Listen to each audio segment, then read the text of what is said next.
All right, good to see you, boys. We're back. Another edition of the Bob the Sports Podcast. Always a pleasure. Nice polo there, D-Man. Breezy You like this one? Yeah, showed out. Waste management. I mean, the Breezy stuff was just flying, which is awesome. So we appreciate all the support on Breezy. You know, new drops coming, new stuff coming. But yeah, that's Players. a really Players coming soon. Players coming as well. Yeah. I would argue last year, maybe my favorite drop of the year was the players drop, like between the hats, the South. Also, the FedEx Cup was really cool too. But players, I'm really excited for. And then the Pied de Resistance, that is the U.S. Open Shinnecock drop with Breezy, is going to be gas. Yeah.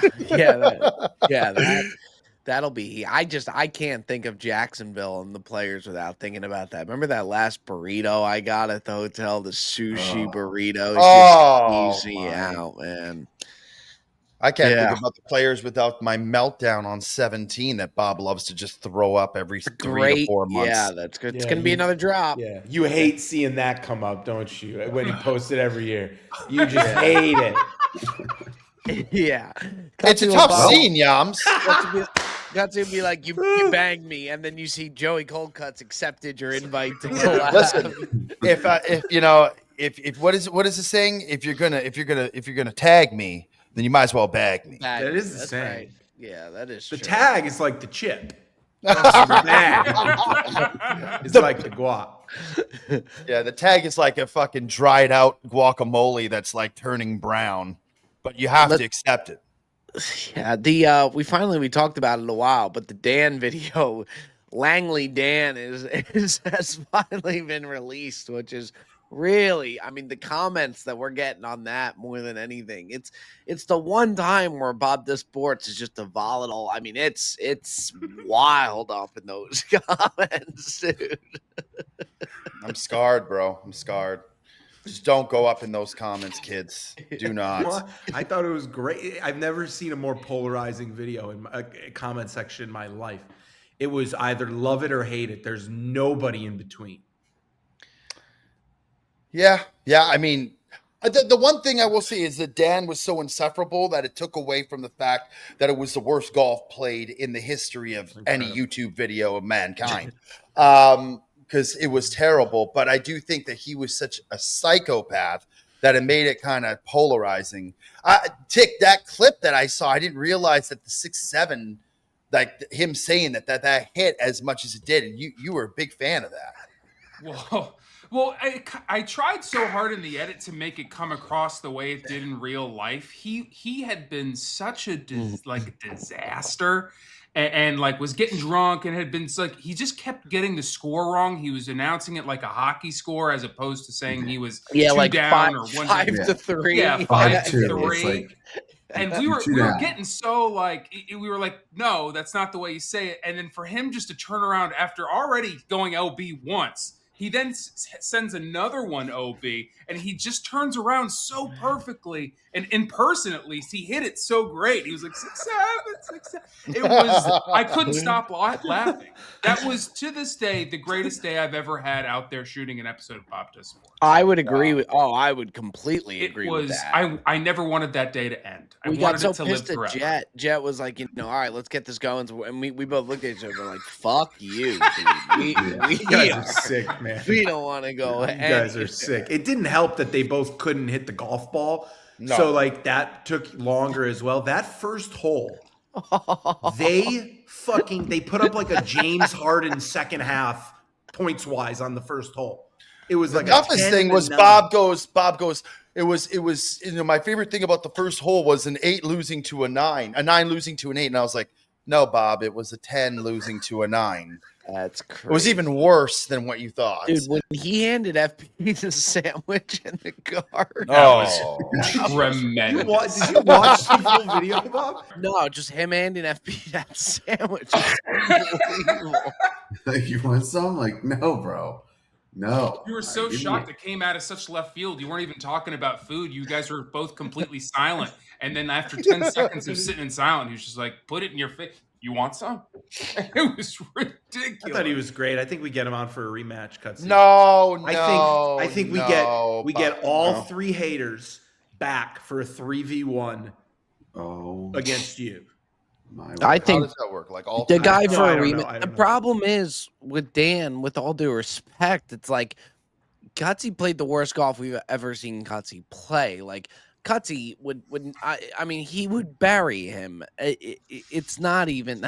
He I was don't like think a it would 20. be. He said he shot in the 80s, and he was probably like a 20-something handicap. Well, he promised me when I interviewed him that he would not shoot over a 92. He's like, look, Bob, anything can happen out there. What I can promise you is I'm not shooting over a 92. I was We like, got to just start taking Gins now, like the actual. I think. but I thought, I mean, correct me if I'm wrong. I thought Gage was actually a good player. Like, I think Gage Gage would is rock good. me. Yeah, he was Bryce pretty actually, solid. Bryce didn't play great either, but you could see that he was actually like capable of putting up some good scores. Like this guy was just, it was a wild card. It was like we cut the deck and we caught the Joker, So like that's kind of what we got. But it ended up working out well. Now we're gonna get another one soon, hopefully.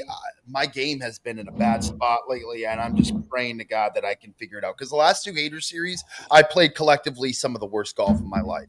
It's been tough.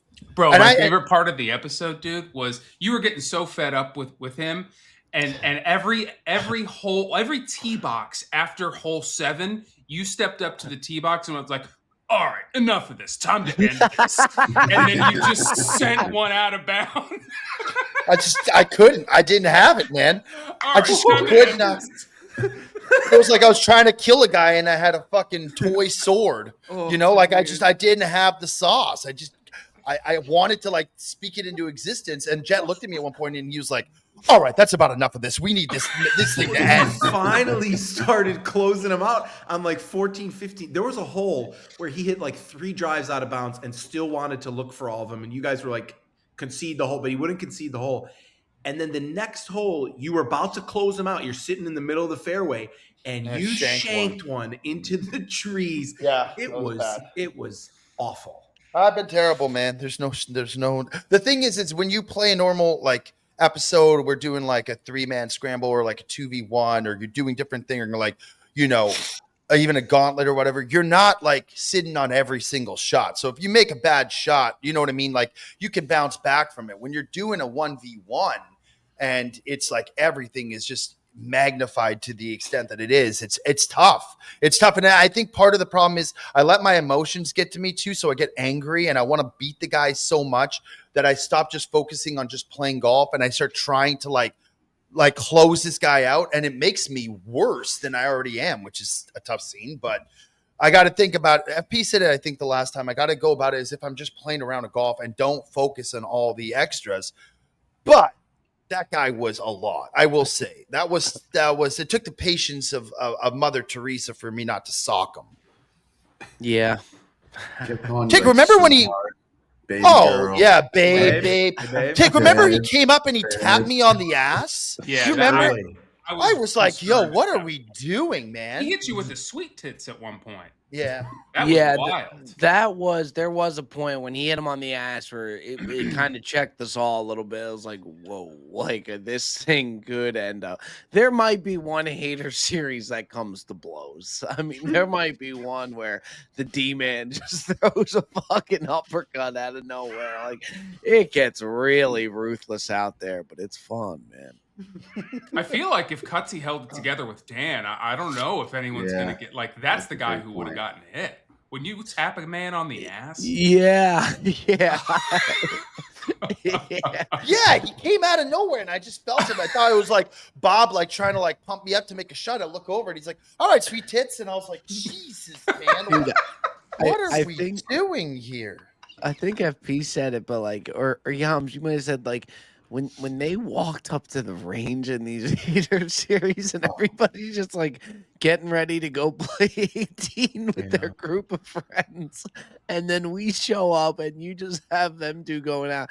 It is a strange it was awkward, time. Especially at that. Like I think it was Quintero Yeah. And like these people on the range were just like warming up, and they're arguing about which like fish and chips in Canada is better. And he's like, Sea Lovers is better, and this. There's oh, no it was- fucking way Sea Lovers is or Codfather or Sea Lovers is yeah, better than Cockney Kings, dude. There's just no I know, world. but it's irrelevant. It doesn't. I might be biased because I work for Cockney Kings, the but whole fucking Quintero range knows that now, and they've never been able to get it out of their heads. But yeah, I listen. It's good. I think it's great now. I wouldn't say I was against it at the start, but I exactly what I thought I was going to happen in terms of like the polarization of this. It's pretty wild. And like now, if you don't like it, you know, we got plenty of other videos, you know, but yeah. Now, Bob, I don't know if I'm allowed to say, and we can have Jensen cut this, but in the group chat, we were talking with obviously Sam, Kyle, and Josh. You know, we were reaching out to Sam to wish him congrats on the Super Bowl, and then we got to talking about episodes and like trying to get them to film. And Josh is like hell bent on doing a 1v1 versus me and call it the Joe versus Pro. So I maybe we do run that and mix it up so there's a little less, you know. Well, the way I'm playing, he's going to beat me in like 6 holes. I won't even have a chance. I texted into the group chat yesterday. They'll be like, all right, like now that we're done with this, like now we can set up the Bob Does Sports versus the QB trilogy. Now that the whole Super Bowl's over. Correct. Let's dial in, boys. Yeah. And then Josh was like, yesterday's price isn't today's price, or something along those lines. But he goes, I'll say it again. I want Joe in the Joe versus Schmo. Where it's like, if we have a second day, we could do that. Let's do both. He wants Joe versus Pro. He wants to start a series. Then we'll no. He meant to say, oh yeah, but at the same time, like with all due respect, like he would wax that ass. Oh, that's what I'm saying. So I said to him within the way I'm playing too, the way that it's been, he's going to beat me 9 and 8. You know, it would be hilarious. Well, if you did the Joe versus Schmo, or is it 10 and 9? Steve? What's the worst you can lose? 10 and 8. Ask Dan. Ask Langley. Yeah. He can give it. Yeah, right. Well, except I allowed him to fucking last for an extra 6 holes. Yes, you could handicap it, but we have to. Like, we have Dalkey coming in. We talked about doing Dalkey the 3v1 or doing FP versus him. But FP to handicap him, if we did that, I guess would just be up tees. But even that, it's tough to where it might be. I think for sure the Bob Does Sports versus the QBs, we have to get that trilogy. And as bad as Josh wants to do that. You know, I do think Dalkey versus us would be good too. Like the 3v1 versus Dalkey. Dalkey's good enough where I think we could do that with him. I think that would work for sure. I mean, he's. I don't even think. FP, you've been playing good though. You got strokes. You not like how many strokes would you have to get? Like he don't want. I mean, I would need strokes for sure, but like to do an FP verse, I feel like I shouldn't have strokes involved. Like I should be playing somebody straight up. Like so. I mean, I guess the T-box thing, but I don't want to do that. I don't. That's what I'm saying. I know you do. Go up and like play the. Or maybe you make him play the tips and you just play your normal. Like, what if I lose? I'm going to lose and I play with the red tees all day. I don't want to do that. Like, yeah, you almost would rather take the L on the same. Yeah, 100%. I think for an FP versus against him, that would work honestly because I think he is that good. Because he's effectively one of these pros that we play. I mean, he's not like crazy high level, but like we've lost to some guys pretty badly on the tour side of things. I think if we played Dalkey the way he is on that day we played Wyndham, we'd probably still lose. Oh my! That was our worst. That was our worst beatdown we've ever had. We had a stretch there, Bob, where it was like Chicklets fucking eviscerated us. We lost a 4-play, the Wyndham. Like we couldn't buy it. I will say nothing has sent us in a spiral the way the Spitting Chicklets guys did. They and we're running it back. Us. You know what? They're coming for that. Yeah, it's a best of 7.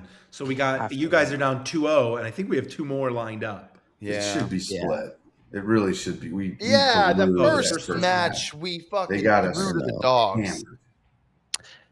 They're going to try to do that again too. We're going to have a game plan of how we tackle that because every time there's a birdie, they want the Julia, and then they have the pink Whitneys coming out. You know, the X factor with that is I've played with Yandel where he shoots like he's a scratch golfer, and that would be a problem. And then I've played with him where he just like what Yandel you get, I think is a really big thing.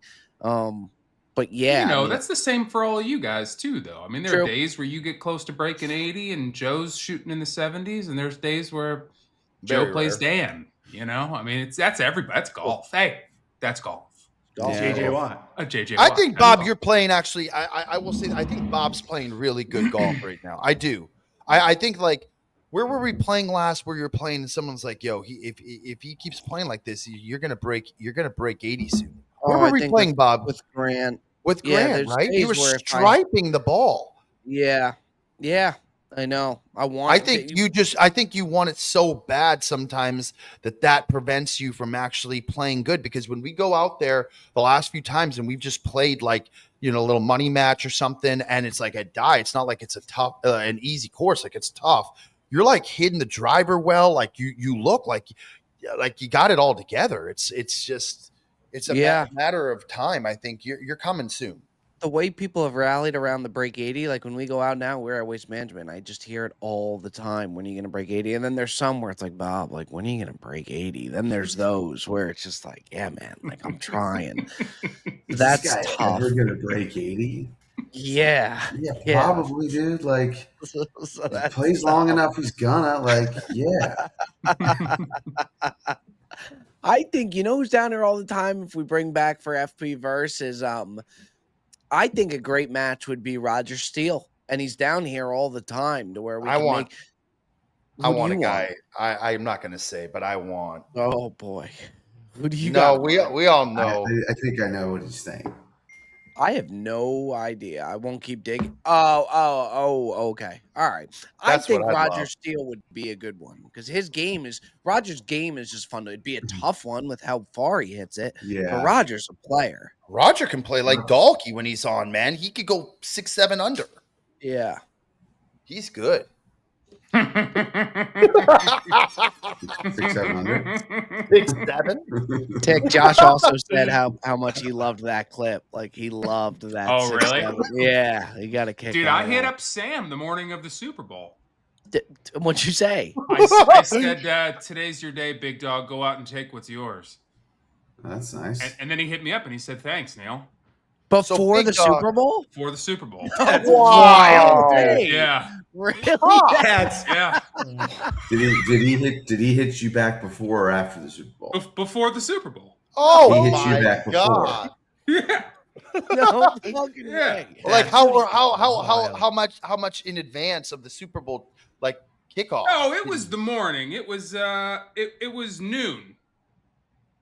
It was noon. Thanks, Neil. So good. So Dude, good. he was so chill. I mean, he was texting us in the group chat with the cereal. Like, he just seemed so relaxed. Couldn't be happier. Yeah. Even after he won, he wasn't.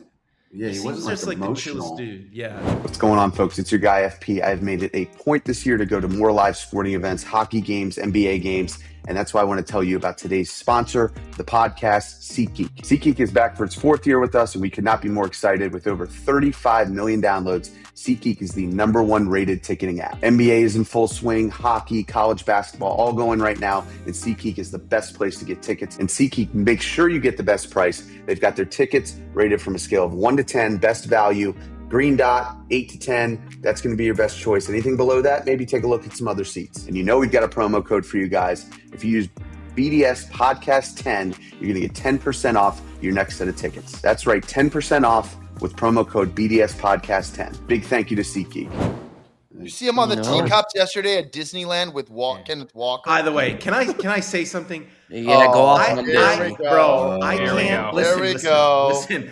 I cannot think of anything I'd rather do less after winning the Super Bowl than going to fucking Disneyland. No offense. I feel like you're riding such a high. I think it's a paid thing. Pop, I was saying that yesterday. It has to I'm be sure paid. it's paid, but Pop, money, like these guys have hundreds of millions of dollars. Like, Well, like true too. I think the NFL partially makes you go. I think they have some partnership and you got to go. Could be. I also think Disney's got the money to throw a bag to where it's a little mix of both, I think. Because they're happy. They're happy to be there. But half the time they get them there and they're like, this year it didn't happen, but sometimes they'll like interview the next day and these guys are so hungover and they're like sleepwalking through fucking Mickey Mouse. And you're like, all right, like it's crazy. You imagine getting on that little tea kettle thing when you got a I know. champagne headache, dude, and you're spinning around on that thing? Absolutely not. They had Jason Meyer, the kicker, on like Good Morning America, and he was rocked. Like he was so hungover, and they should be. Bro, Did there you was a guys see brief the period Gio? there where I thought he was going to be the MVP. Me too. Nobody wanted that He MVP had like for 13 a while. points. Yeah. Yeah. The Willie Mammoth. Yeah. the Willie Mammoth. Dude, I What a thought fucking idiot. That's dude. crazy. Yeah, you want to talk about a good clip? That was a good clip. Yeah. That was tremendous. It was the way he said it too. He went Willie. into like the Dickie V. I hit the Willie Mammoth. Oh my god. No one won more money on the Super Bowl than Bob, by the way. The guy hit everything. The amount of money I won on the Super Bowl might have cleaned up for all of the whole year. Like it was the most I won all. Yeah, That's it was insane. like You won 3 as much parlays. as Sam was paid to go to Disney World. I Without want the to get to the teacups. bottom. I would like to get to the bottom of that. Of what? Of what's going on at Disney? Disneyland. Yeah. Jet just thinks it's like some conspiracy going No, on. not at all. It's surprised. Would you go to Disney? Imagine winning the Super Bowl. I think they let him off the hook because they sent him to the California Disneyland, which Yes. is like a couple hours away.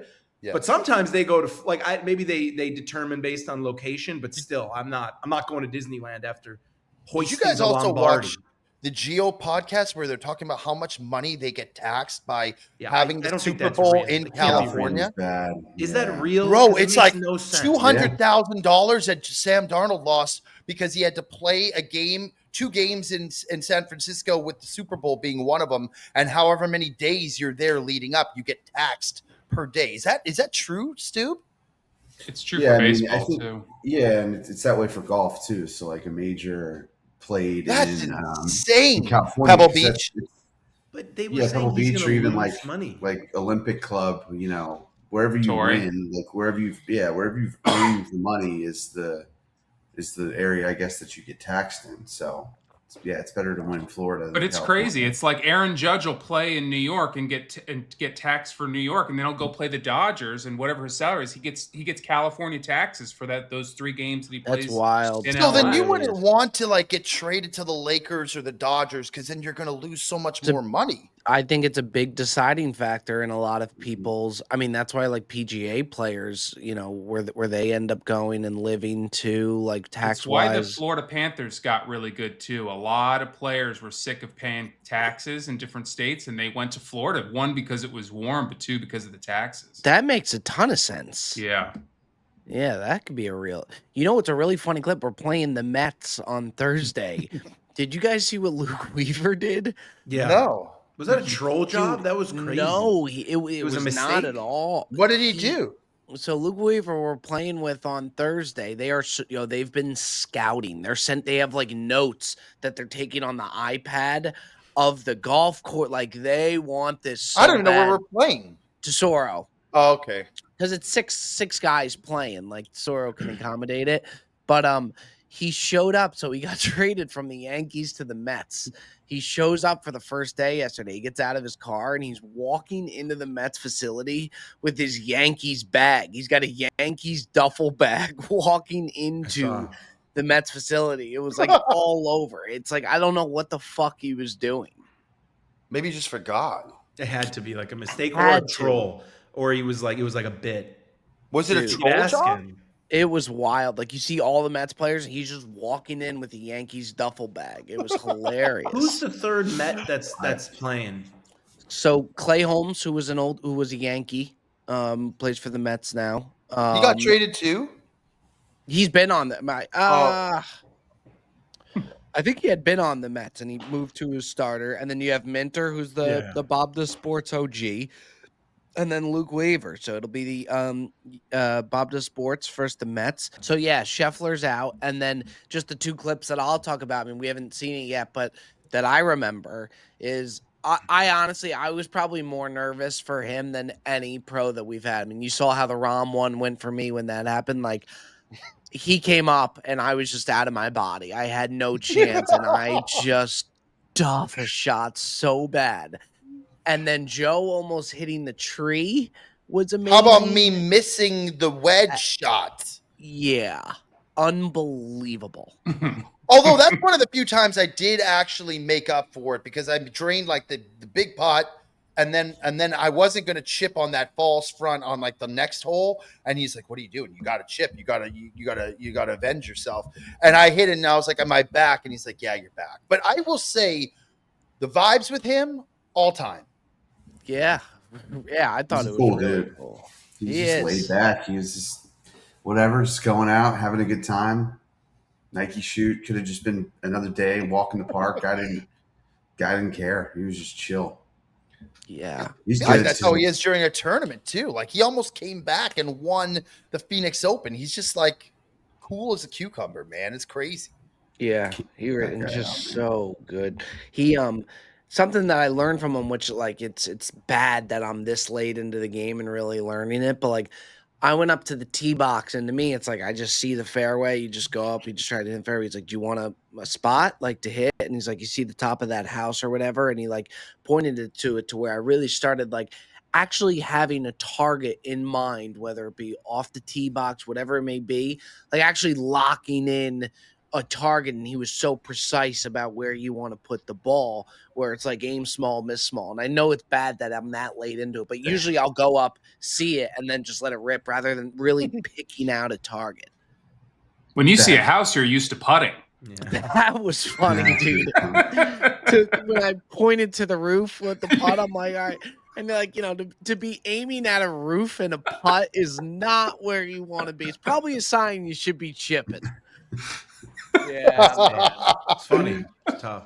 But crazy, a Nike shoe. And the fact that, and I said this to Scotty, that Nike accommodates him. Like Nike went to Dallas for him. It was freezing cold. Oh, And Nike going for you. You know what I mean? Like there's a new Ricky Slick with Cam Smith that I'll be looking for of Rick playing that. Also, we got to do is, speaking of Rick, we got to get this Ireland trip on the Yeah. board. Are Yeah, we we talking do. to golf breaks, or what's the status with that? I need to reach out to 40. I have. Yeah, Yeah. I haven't said me. Yeah, I think that would We be. should. I'm ready for that. It's good that for you're sure. into gonna doing be that, till Bob, the because summer, normally though. you're not. Normally you're not into that. Like the I'm the not long into travel Mexico. Yeah. You're not Yeah. in Mexico. Was really Flip starting to that. scare me. Dude, Is that a no-go? I really don't want But Bob, to you've go. never mean, done Mexico Bob? right. You've not done ju- Mexico right once. Yeah, Bob, but then you it's- My follow up hope if is you got to nice. stay at Nobu or No, but they're gonna I've put us been in a nice 4 spot. times. We I can go don't to think that Coco would be a good Bango. trip. There's Coco good, Bongo. possible good content over there if it works out, but if we're afraid of Mexico or I don't blame you on this. I'm usually like, man, I can't thank you, believe he Pop. doesn't want to go to Scotland or whatever. Mexico, I'm with you on that one. Thank you. That's a little 'Cause more. Have you been Also, to Mexico, Pop? well, we went to We the went to Mexico Dominican. together. Oh yeah, You but guys- I'm saying Oh, sorry, outside you of that guys are time, like scarred. outside You of that guys one are time. scarred from a It was a prior terrible- trip. it was a So, terrible okay, trip. Then so they're terrible scarred. trip. You got And then the trauma. last time I was there, I ended up getting so sick after. You went to and I, D. Wataneo, Bob. yeah, I know. I just Like it's not like you went to like Cabo San Lucas or like Cancun. You went to Z. Wataneo. remember when ran we into Morgan Freeman on the beach. we got to Good old Red. yeah, Pop. I always forget that you joined us on that Mexico because Yeah, you I came in a couple late, days. but I was in Tulum. We were in Tulum, which it was nice, but It was the shitty area. It was not like the nice area with the good resort. We got to the resort and I was like, "This is sick." And Joe looked at me. He's like, "No, it's not." And I was like, I knew Sounds instantly like because Jensen. I know normally when you're going to like when you're traveling, like when you go to like near the row of all like the high end like resorts and stuff, and I was like, where are we right now? We were on like the other side of where I was just like, this is we were getting it was like a buffet style outside. We were sweating our asses off eating like buffet style food, and they just had a bunch of fans, but the fans weren't cutting through. No, it's not good. No. It was yeah. But anyway, did you guys see, not to change the subject, but did you guys see that guy, who was it, who was saying that like the players is like better than all the Chambly? other and then Phil just tweeted at him, he's like, I played in all of them. No, it's not. He just dropped his balls on the table. Would you agree though that like the players, it seems like the players is kind of like after the majors. That's like one of the fifth- bigger tournaments. One of the bigger tournaments you're going to want to win, right? It is the biggest tournament that's not a major, but it's not a major. Like, Well, it's just, correct. I don't understand. This has been like a conversation for years and years and years. As the players, the fifth major. It's just like, why does it need to be the fifth major? Like, what's the point of this conversation? Just like there's 4 majors. There's always been 4 majors. Then you're going to have to get into like Jack's got 18, but like now the players is a major. So like if Jack would have, but the players didn't exist, you know, like it's this whole thing. It's just like, stop it. Like, can't it just be a big tournament that doesn't need to like have like, why does it need to be called a major? It's got a huge purse. The tour. He loves the tour more than anything. Yeah. So anything that's like tour against live, he's just like, but again, if you can't have it be a major, if live guys can't play in it. So like if Bryson can't play in the players, it's not a major. No offense. That's a fair point. I mean, I guess it's a great field, but like, there's a lot of great fields. Like, I mean, I don't know. Like, it's just, it's not even, I don't even understand what he's like thinking of and why he's thinking that way. Cause it's just like, it's about history. It's about like, this is what's, it's this thing. It doesn't need to be like, well, this field's now better than the PGA Championship. It's like, well, it's the PGA Championship. It's got a big trophy. It would completely mess with like records and majors. Like it would mess. It's like the NBA before the 3-point line. You know, it's like those stats way back line. Yeah, you can't even like count those stats too. It's just so like Pistol Pete Maravich, you give him a 3-point line, he would have just been burying them. Average, 56 points or something, 57 points if he had a 3-point line. Oh yeah, he would have been money. My dad loves Pistol Pete. Oh yeah, one of the best nicknames of all time. Pistol Pete is like an icon to that generation. They love themselves some Pistol Pete. Yeah, they do, because there were so few like mega stars. Now, like you know, Pascal Siakam is better than Pistol Pete. No offense, but back then it was Pistol Pete or bust. You can get some old heads in there, Yums, that are going to come for that. People who think, they think Bob Cousy is better than like Steph Curry, but he couldn't dribble with his left hand. It's incredible. You ever see that clip with where he's Mad Dog on ESPN? Bro. He's talking. JJ Redick is talking about how Kyrie is like the best like point guard. He's like he's in the conversation of the best ever, and Mad Dog's like he's not Bob Cousy, and Redick's like, you know, Bob Cousy couldn't dribble with his left hand, right? It's all time. Tell you, a guy who had an unbelievable week. Nobody had a better week than John Gruden. The John Gruden clips from the Super Bowl when he runs into Rich Gannon. That is one of the greatest. Oh my God, is that guy fucking gold? He'll be back for the Internet Invitational. I can't wait to see him again. He's electric, man. He really is. That to this day, that pump up speech that he gave us before we went out and played, that was the coolest, like closest thing to like being in a locker room at halftime and being down. I like envisioned us, and it was like instead of Al Pacino giving the speech, it was John Gruden. You know, in that what's that movie called? Where Any Given Sunday. Any Given Sunday. I felt like we were now like transported into that, and it was like I was ready to run through a brick wall after that fucking speech. We were ready to like wring Luke Kwan's neck, and by the end of the speech, we were chanting Kwan on 3. And by the way, D, you won both your matches. Oh, shut the hell up. Dude, Gruden, that clip that came out, not the original one. He met another former player of his, and he's talking to the former player. And then he's like, so how you doing? How's your family? He's like, oh, I got 3 kids. And Gruden like cuts him off. He's like, this guy was the best shifter I have ever seen. And the guy's like, yeah, my son is in college. He's like, the best hard count you'll ever see. So good. The way he said Rich Gannon, the last time I saw Rich Gannon, like he just was so happy. You think he's going to get a head coaching job like at some point? Like you would think so. Were we talking about this the other day? It's like he's not even in the what sucks is like all these jobs open up and you don't like for coordinators, you know, there were some talks of him with the Jets, but like he's not even in the mix on these head coaching jobs. Like they don't interview him. Like I want to see him coach so bad. He's currently like suing the NFL. Yeah, he's I don't think people want to. But even college. Reason. Yeah, college would be I just like what's for him. Like, would you want to even deal with that shit? Like he's got a good gig. I think he loves the Raiders. The Raiders I is think probably he still does. paying him. Yeah, I think Gruden does. I think he misses it so much that he would. He loves the game. There's no question about it. Like, you can't talk to Gruden without talking about football. Like, I went the first time I saw him Internet Invitation, I was like, "Hey, coach, how's it going on?" And he's like, "Well, what are we doing here?" And then we started immediately started talking football. It's just like it's ingrained in him. Like, hey, he's a football guy from start to finish. Yeah, I remember the first time I saw him, he just started ripping me about my cameo length. He's like, "I don't know how you're doing these short cameos, man." He's like, he just started ripping me about that, and I just fucking wore it. Bob's average cameo length 41 seconds. It's a guy who gets the job done quickly and efficiently. It's a good 41 seconds, though, dude. Have you seen a cameo from him? Have you gotten one? It's Mad Libs. He just replaces the name with the fucking other guy. Don't tell his secrets, dude. That's double, triple, quad, waterfall, fairway. It doesn't matter. That boy Pop is slinging them, man. Wow. To be fair, though, there's only so many things. No, you're right. I do the same thing. At the end of the day, it's plug and play a little bit. Like, what are you gonna?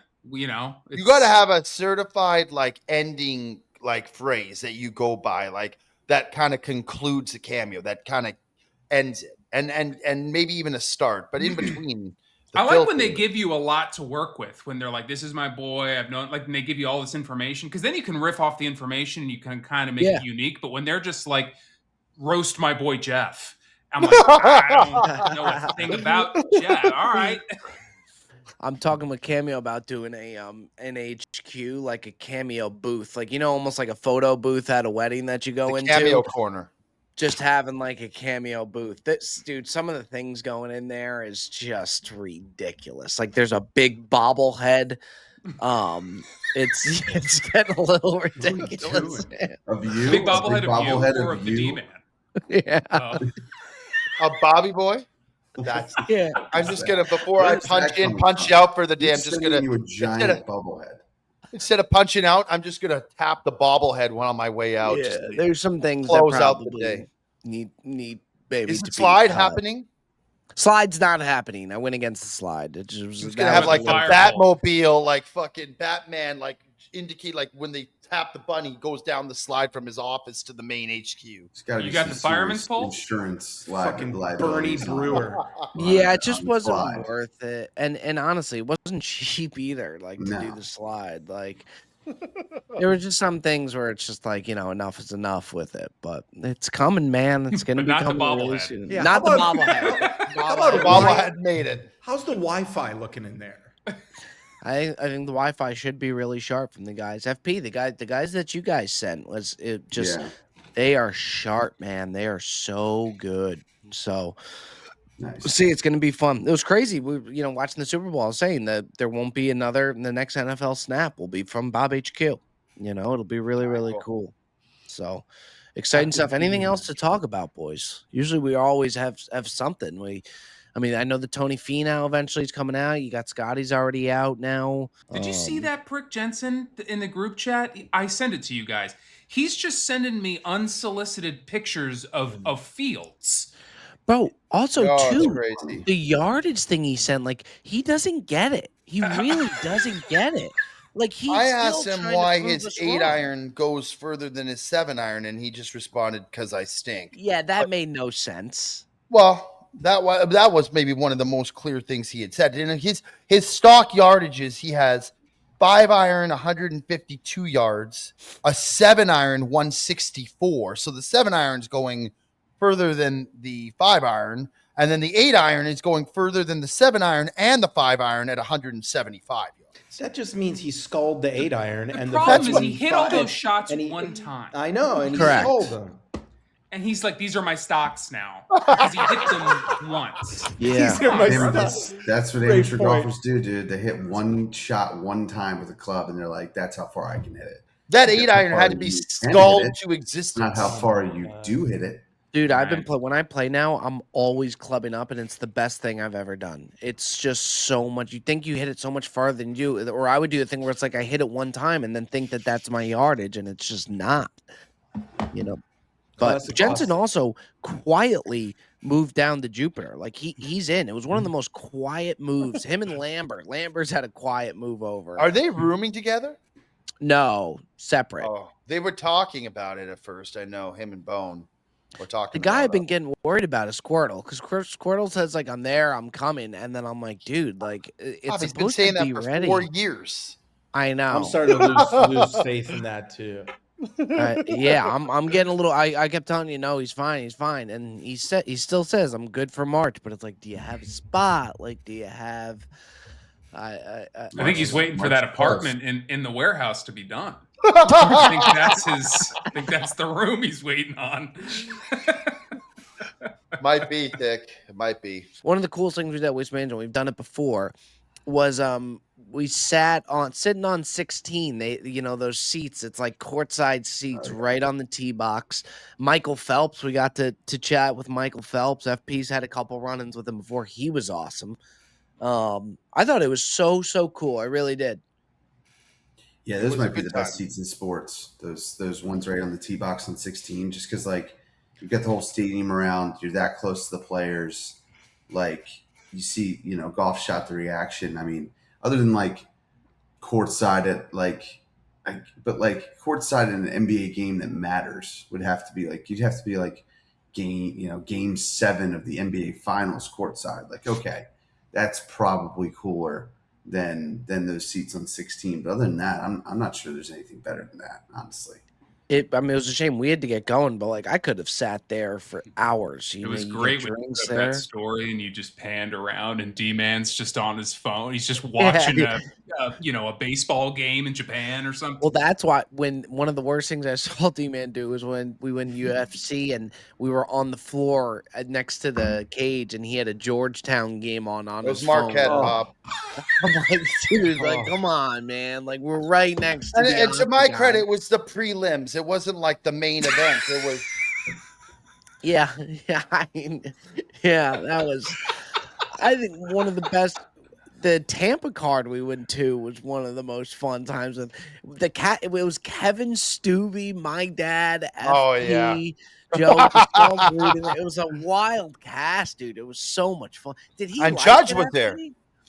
That's where we saw Judge. Yeah, he liked it. Yeah, I don't think he like knew what to think of it, and it goes late. Like I think he got to the point where he was like, "Damn, this is like I'm fucking tired." Crazy. I don't know how your dad does it, honestly.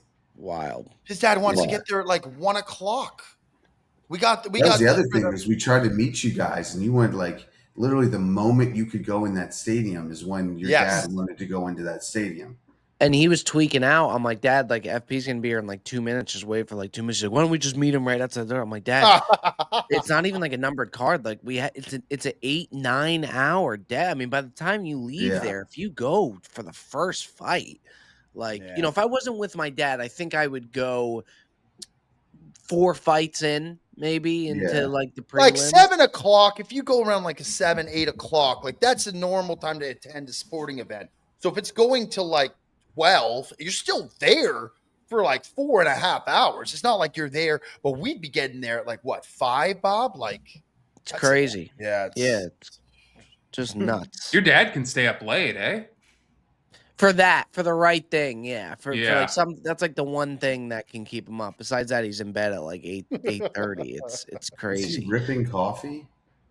Like how does he do? Is he just getting a for UFC the night before, or like? Honestly, Stu, I think it's just such a love of the sport that it just keeps him up. Because usually he's in bed, like nothing else can keep him.